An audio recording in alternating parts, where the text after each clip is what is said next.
Hai să vedem acum cum ne apărăm de coronavirus.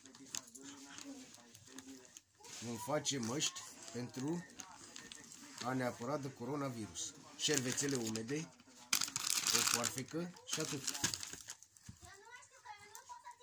De fapt punem 2 șervețele.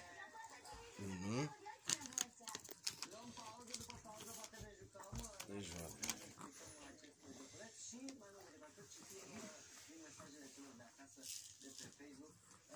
2. Le așezăm bine la colțulețe, să fie egale. Așa.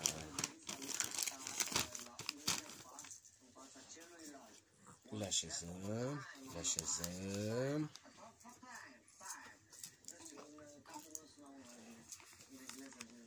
La colțulețe.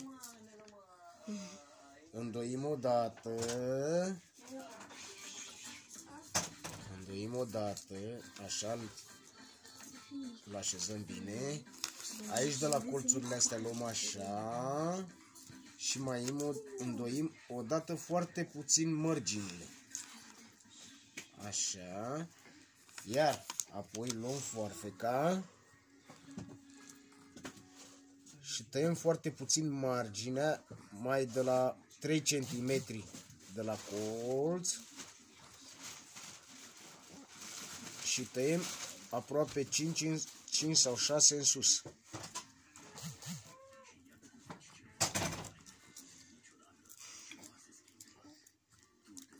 Aici nu mai e 5, nu mai e 6, e 7. Nu are nimic.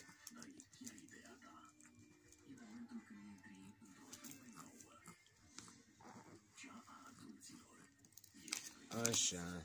Acum desfacem așa, frumos, în 2. Uitați.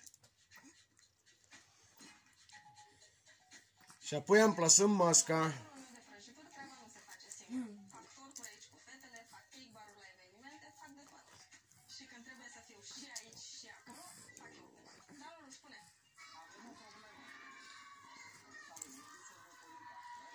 Îndoim marginea de sus frumos.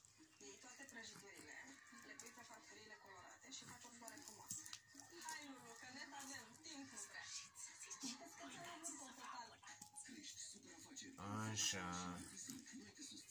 Ia treci, fiule, și aranjează tu acum.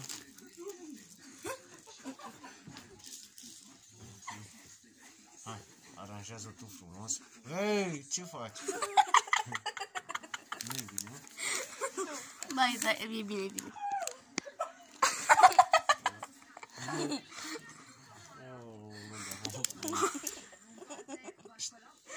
Și asta e. S-a abonat Flori. Hai, fă-mi.